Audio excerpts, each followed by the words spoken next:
Saints, who have just had a plethora of injury problems that seems like it's all coming to a head right now. Jameis Winston is doubtful with the back injury. Michael Thomas is officially out for Week 4.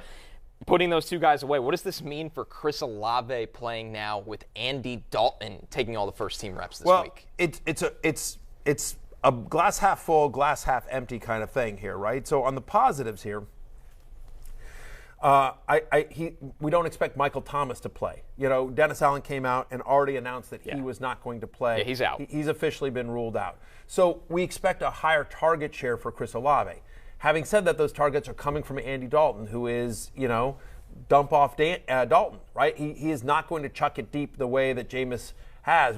As we've talked about, through the first 3 games, it's been full-on Jameis, the full Jameis experience, and that's been beneficial to Chris Olave, who leads the NFL in total air yards, is the second most air yards per target among wide receivers. I don't think he's going – Dalton isn't as good as Winston, and he certainly isn't as aggressive either. As we see some practice throws here he is. Letting it rip. Oh, wow. Letting it rip like a Red 5-yard out right. in a red jersey with no pressure. He still looks slow. But look, this is like – It's London. Is that a yeah, soccer this is player? in London. Like, they're on the pitch. They're on the pitch in London. About to play a match. Dalton literally looks slow. Anyway. The fact is I think that if we had Winston and no Michael Thomas, we would be all in on him as a top 12, 15 play. To me, I think he's more of a top 30 play. I think Olave is still somewhere in that 20 to 30 range. Upside because of more targets with no Thomas, but downside because I think he's got a quarterback downgrade. Ultimately, my guess is that if you've been starting Chris Olave, I'm still starting him, but I think there's less of a floor there with Olave than there's less floor and less upside than there was with Jameis Winston. I think it's just a bummer for Jameis Winston as well, because he was, like we talked about yesterday, 2019, he was the 3rd-ranked quarterback in fantasy, and the worry was that it was going to be like last year where they go into the season going half Jameis. You never want to go half Jameis. You always want to go full Jameis, and Chris Olave was reaping those benefits, and now it's just a new ball game, but Alvin Kamara should benefit for sure. It's a big Alvin Kamara game, I believe, in this one, again, with dump-off Dalton. And the Vikings, by the way, Kamara made my love list this week. We talked about him yesterday on the show as well. I think this is Alvin Kamara's week. All right. One thing for you, Jay. Olave's been averaging over 19 yards, average depth of target. Yeah.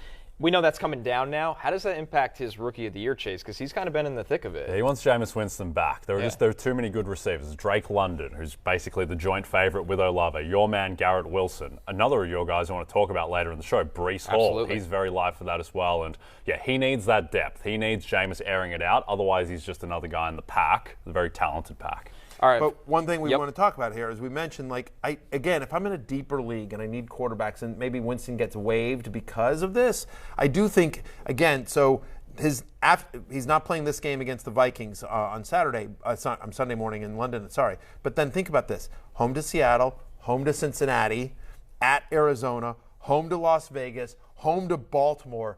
Every single one of those teams you can throw on, right? And he's playing at home in 4 of the next 5. So I do think Jameis Winston, assuming he comes back from this, is a very viable streamer here. Week 10, he's at Pittsburgh. The Steelers haven't been able – they made Jacoby Brissett look useful last week. It's not until weeks 11 and 12 when he plays the Rams at home and at San Francisco, week 13 at Tampa Bay. It gets a little bit tough there starting in week 11, and then they have the bye in week 14. But I think he's going to be useful here for the middle of the season. Incredible schedule, and also if this injury lingers, I think Andy Dalton will be streamable as well as a quarterback potentially, just given that there's still Olave, Thomas will come back, Landry, Alvin Kamara. He should be useful enough. I'm sorry. It's the table I didn't. You didn't. It sounded like you said Andy Dalton will be useful. I'm sorry. We got to get a shorter table so I can hear you correctly. I know you didn't. He didn't actually. Is that Matthew Berry? Is that the fantasy football guy? Yeah, there you go. Jay, how are you? The biggest injury of the week, guys, has to be Amon-Ra St. Brown being out. He's actually right, by the way. Official. And I'm just making fun, but okay. Deep 2 quarterback leagues. Andy Dalton can be useful. Yeah. he's fine. Yep. He's fine. Headline: Matthew Berry, fire up red rifle in all fantasy formats. I did not say that. I did not say that. Every single format. At Matthew Berry, it is on Twitter right now. Amon-Ra St. Brown with the ankle is officially out for week 4. Brutal if you have Amon-Ra St. Brown. He's been a beast. But more importantly for this week now, we've kind of been on the Jared Goff streamer train here a little bit. I believe he is on the love list for you recently. How does this impact Goff? This is his guy. This is his volume guy. Yeah, it definitely does not help Jared Goff as well. So I'm trying to find. Oh, here we go. Okay, so I had them text me some stats. No, but listen, last week after Amon-Ra St. Brown left the game, he got his ankle taped up, he came back up, but he's mostly used as a decoy. After he left, Josh Reynolds 8 targets, 4 for 73.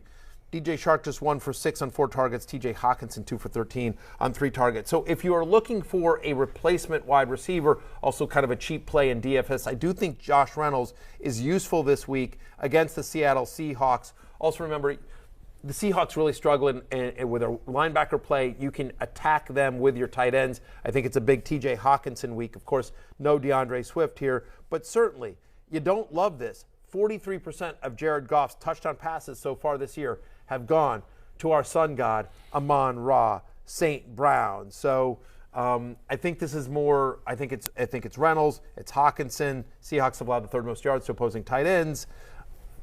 That's my concern. Yeah, I've always liked Josh Reynolds. Always thought he's solid, but I think him being the #1 wide receiver, it's kind of like. I did. Former Texas A&M Aggie Josh Reynolds. Let's go, King of Ags. Obviously, he's not very well cast as being the #1 guy. It's like having Aaron Paul leading an action movie for you, which I guess happened with Need for Speed. Yeah, I like Aaron Paul a lot. It's just he's not Justin Jefferson or whatever. I understand. He's a slightly better version of Josh Reynolds. But look. The market is certainly. Cut to Aaron Paul being like, why am I getting shrapnel? This is the worst stray of all time. I'm just saying, there's guys like Tom Cruise leading action movies, and there's Aaron Paul leading action movies. What do you have against Tom Jesse Cruise Pinkman? I don't understand. All right, fine. But look, this Detroit offense has been elite. 7th by DVOA in offense, and Amon-Ra St. Brown has been arguably the biggest part of that. Yeah. And now the market certainly respects Amon-Ra St. Brown because the line has dropped from Detroit -6 to now Detroit -4 against Seattle. So that's a big switch for a wide big receiver. Do you think is it St. Brown or is it St. Brown and Swift? St. Brown and Swift, and I think 6 is probably just a little bit too big as an opener anyway. So it probably should have been 5.5, and then Amon-Ra and Swift are worth like 1.5 points to the line combined. So that's in there, and if you don't think that's right, then go bet the Lions -4. At BetMGM, please. That's what we do. At BetMGM. Real quickly, I'll just say this: that I feel like Jared Goff is still like a viable streamer this week. Still playing against Seattle. Still at home against Seattle. Seattle's like a bottom 12 pass defense so far this year. And they haven't. Seattle's a bottom 12 pass defense, and they played like Russell Wilson. You know what I mean? Like, and like Garoppolo. Anyway, so I think Jared Goff will still be fine, but certainly lower expectations. I feel bad about the Aaron Paul comment. I want to take that back. He's a lot better than Josh Reynolds. I don't want that on my record that I'm anti-Aaron Paul. It's clipped out. He's tagged in it. It's tough for you, Jay. All right, guys, time for the most consistent part of the week besides Barry saying he's a company man. Christian McCaffrey, how much did he or did he not practice this week? He returned to practice today with the quad injury after not practicing Wednesday and Thursday. If you drafted him, Barry, this is just what you have to deal with, right? Yeah, it is what it is. I mean, you're happy that he is back at practice. He's officially questionable. My expectation here is that he play. Matt Rule said, quote, he is, quote, very hopeful about his availability. My expectation here is, at least as we sit here today, is that he plays and that he plays well. Like, they're at home to Arizona. The Cardinals haven't been able to stop anyone. The volume has been there for Christian McCaffrey. Now, has he had the monster games that we had hoped? Not yet, but for the most part, he's been playing. He's getting the volume, and on an offense where not much is going right, McCaffrey's been fine. There are worse first-round picks than Christian McCaffrey this year. Yep, no concerns about McCaffrey until we see it on the field be concerning, because he's looked exactly as you would hope so far. All right, we're going to take a break, but when we return, it is Flex Friday. Jay, go long. Sit and start Flex players when we're back.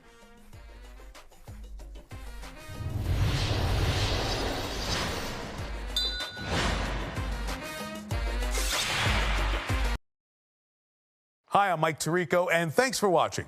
Make sure to hit subscribe for the latest news and highlights from NBC Sports.